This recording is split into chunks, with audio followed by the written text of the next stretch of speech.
Now, if you've lived in Colorado very long, you know that if you drive just north of town, it is a booming area, north of Denver that is. But it is now one of the hottest places to live in the Front Range. And today we're gonna be talking about that place. That is Erie, Colorado.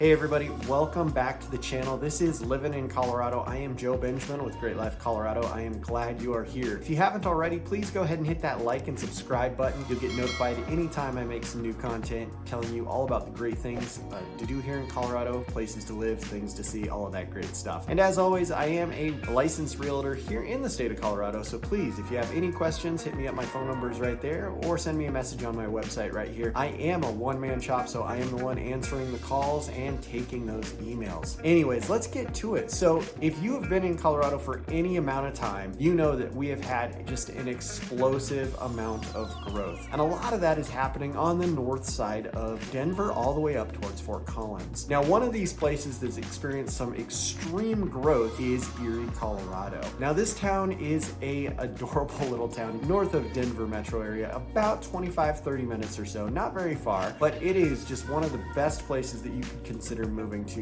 right now. It's got very humble beginnings as a small farming and then agriculture turning into coal mining town. In fact, at one point, Erie was probably the most important coal mining establishment in the state of Colorado. But a lot has changed since the coal mining days, and now we're seeing Erie, Colorado being a hub of development and just a completely refurbished part of Colorado that is up and coming. So we're gonna take a tour of that today and show you a little bit about it. Now, if you're looking for a place that is still got a little bit of a rural feel, but isn't completely rural in itself, Erie's gonna be one of those towns. It's just far enough removed from the hustle and bustle of Denver, but it still has a lot of that old town feel. The good thing is, as the development kind of comes into the area, you're getting a lot more the types of creature comforts that we're used to. There's a Costco within about 15-minute drive or so, maybe even a little less. You're getting your restaurants, your chains, all of that stuff, but none of it is really in town. You still have to drive about 10-15 minutes to get all of that. But the town of Erie itself remains to have that local charm where you've got the mom and pop shops and restaurants and things like that. And it just has that really nice downtown atmosphere. Now, as long as we're talking about downtown, we did a walk through downtown to show you some of the really cool places. They've got high class dining, such as the 24 Karat Bistro, which is amazing. The Birdhouse, which is another really cool place. And check this out. So the Birdhouse, they are famous for tacos. Who doesn't love tacos? And ramen. On top of that, they're famous tiki drinks. So if you could imagine a more eclectic amount of things you can throw on a menu, Birdhouse got you covered. But the thing is, they make it all work. I never thought that you could do a Taco Tuesday with a tiki drink and some ramen and make it work, but this place has got it just nailed down. It's pretty amazing. Right next door to that, you have an amazing place right out of New Orleans. It's called Lucille's. They serve everything that you could imagine, from Southern style biscuits and gravies to beignets at the end. And if you order a hot chocolate from this place for a breakfast treat or something, it's coming out in one of those giant, comically large soup bowls with whipped cream up to the ceiling. They're amazing. Can't say enough great things about it. But these are both just two of the examples of really cool little local restaurants that are just unique to Colorado and unique to Erie. Just down the road from Lucille's and the Birdhouse, you have the Old Mine, which is located in one of Erie's many historic buildings. Now, the Old Mine Cidery is top notch. They've got some local Colorado ciders that are probably some of the best that I've ever had. I mean, after having some of these, I don't think I could ever go back to drinking an Angry Orchard or Woodchuck or anything like that. Very good. Now, at the north side of the downtown area, you have the Echo Brewing Company. Now, the Echo Brewing Company is really nice place, especially during the summer. They have a huge outdoor eating area, a lot of custom in-house beers, a few guest taps, and these guys make some really amazing made-to-order, I believe, wood-fired pizzas. If they're not wood-fired, they're in one of those really nice ovens. They just come out top-notch. So a great place to spend an afternoon and just enjoy yourself. But with all of the development going on in Erie, downtown is getting a retrofit as well. In fact, just about a block off of Main Street, they're putting in a brand new park just about a block away from the downtown Main Street off of Briggs area, and it is going to be featuring a splash pad. So what could you ask for better in summer than a nice splash pad to take the kids to, go and enjoy, and just have a good afternoon, especially with as hot as it gets. I mean, last summer was a record scorcher, at least in my opinion. But all of that is just really, really fun stuff. A lot of development going on in the area just to really bring up the creature comforts in this area. Just down the road from downtown, there is the Dog Bone Dog Park. Now, this place is really cool. It features a very large main dog park area, but it also has a separate blocked off area for small dogs as well. So if you've got a little smaller dog or a dog who's a little bit more sensitive or things like that, you don't want them to get in the mess with the bigger dogs, you've got a safe space for them to go and play as well. Right adjacent to that, of course, there's going to be a playground for the kids to play out while you're running the dog around, getting them some exercise. And these are just some of the many things that are going on. There are trails throughout. You could probably ride your bike or go for a run for over 100 miles just within this 10-mile area because there's so many trails. Everything from the Coal Creek Trail that goes all the way down, following the Coal Creek, actual Coal Creek, all the way past the airport, down into the Boulder area, Boulder County area. And then all of these new developments that are coming up have a lot of walking trails and parks and everything that are going into these master-built, master-planned communities that are just really enhancing everything going on in Erie. So let's talk about it. What would it be like living in Erie? So there's quite a few different styles of neighborhoods. So in Erie downtown by itself, you're gonna have kind of more your classic old Colorado town feel, where you've got homes that were built everything from really, really old, turn of the century. Not as many of those, but a lot of those like 1950s, 1940s bungalow style homes. Then you've got a couple of neighborhoods that were built in the between the 60s and 80s, maybe even into the 90s, with just that same sort of feel that you'll find really anywhere else, those type of homes. But where you're gonna see the biggest difference is in the last 5 to 10 years, you have got a lot, and I mean a lot, of new development with new construction homes. One of my favorite neighborhoods is gonna be just north by northeast of the downtown area, and it's called Collier's Hill. It is just a really, really nice neighborhood. These houses are very aesthetically pleasing when you go through it. They've got a really, really nice rec center with a gigantic swimming pool that's open for use in the summer, and it's all part of the HOA.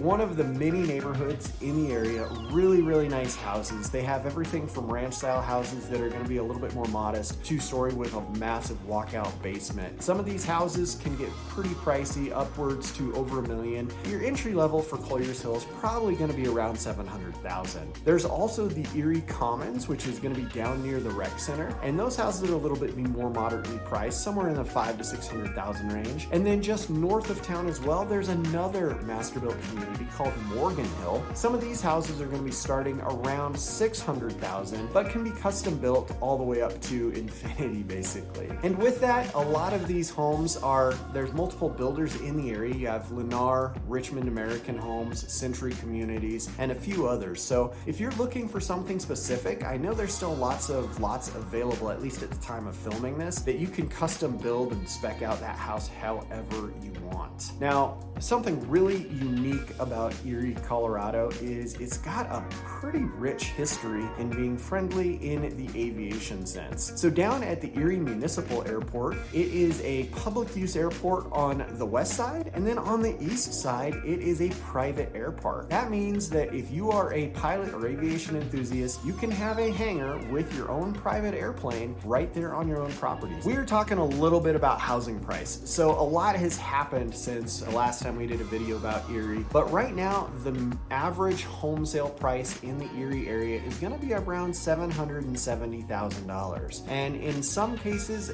that's going to be a little bit on the low end, depending on where you're at. For example, if you're in one of these air parks or Collier's Hill, 770 is probably not going to be enough to get it for you. But if you're looking at more of a modest home in one of the other neighborhoods in the area, you can probably get a pretty good home between $600,000 and $700,000, give or take. Or one of the new homes built as well.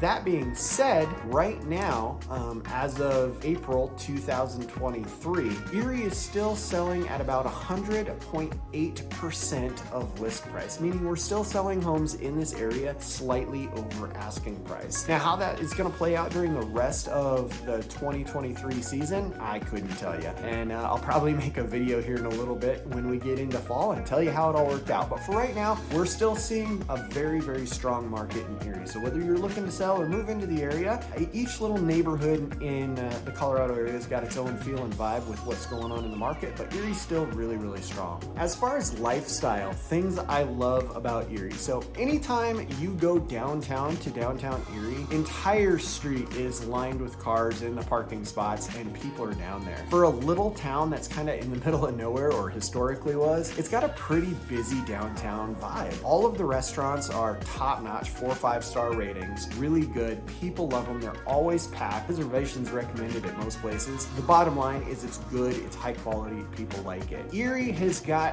put a lot of time and money and effort into developing things for people to do, outdoor recreation especially. There is a really phenomenal park kind of in the center district of town that has everything from a pump park for riding your bike. And if you're not familiar with a pump park, it is a bike park with a whole bunch of rolling hills that in theory you drop in on, and then you can use your body weight and momentum to not pedal the rest of the way by controlling your energy going around. It looks like a BMX track. They're a lot of fun and the kids absolutely love it. There's a skate park with all sorts of things for skateboarders or razor scooters or rollerblades if you're into that. They've got multiple baseball fields, a ton of playgrounds, and a really, really nice rec center. Everything from your traditional basketball courts to an amazing indoor swimming pool and a pretty awesome 3-story climbing wall. At that rec center, they offer everything from lessons on how to climb to swim lessons to all sorts of stuff. All right, in addition to the rec center, the library, which is right next door to the rec center, is part of the High Plains Library District, and they've got everything from a gigantic selection of books on every topic, very expansive kids section, so if you have a little one, you could find anything in the world there for them. They rent out everything from iPads, computers, books, to DVDs, you name it. They even have computers for you to use, rooms you could rent out for meetings. They even have a sitting room with a fireplace in it so you could sit and just enjoy it like you're back in the day, back at Boulder's book, reading the books before you check them out. But anyways, really, really nice library. And on top of that, this is something kind of unique to the High Plains Library District. You can rent board games. So if you're someone who's really into unique board games, they have got a collection there that is really quite expansive, and you can check out board games for family game night, which is really fun. All right, so let's talk about commute. This could be a good or a bad thing, depending on where you work. So if you are looking to live here in the Erie area, it is a really easy commute into Boulder. It is a really easy commute into Longmont. Both are about 15-20 minutes depending on where you're at. And on most days, it's a very easy commute into Denver, especially on the north side, into Thornton, Broomfield, Westminster, all those places. It's even a pretty easy commute to get into the heart of Denver. Now, I say that with a caveat that if you're going to downtown Denver, there are multiple ways to get there, but the primary one is I-25. Depending on where you're at and where your potential commute is, definitely take a look at that. And if you're having to spend every single day on I-25, I don't want to say don't do it, but it's definitely something worth driving a few times just to see what that looks like. All right, let's talk about nightlife. How is the nightlife in Erie, Colorado? All right, cue nothing.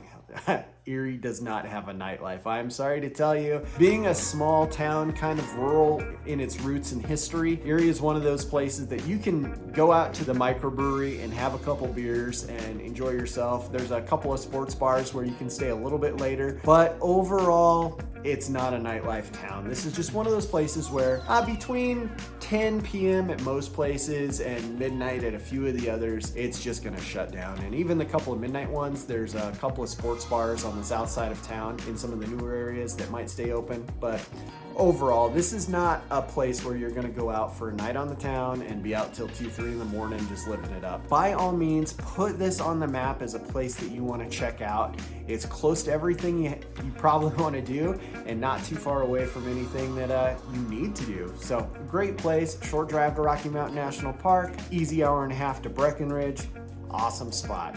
So anyways, like always, I am a licensed real estate broker here in the state of Colorado, so if you need anything at all, I would love to meet you and see if I can help you out. My phone number is right here. I am the person answering the phone. Website is right here. Please like and subscribe, and we'll see you on the next one. So until then, thanks again for watching. So until next time, keep enjoying your life wherever you are, and have a great life here in Colorado. Take it easy.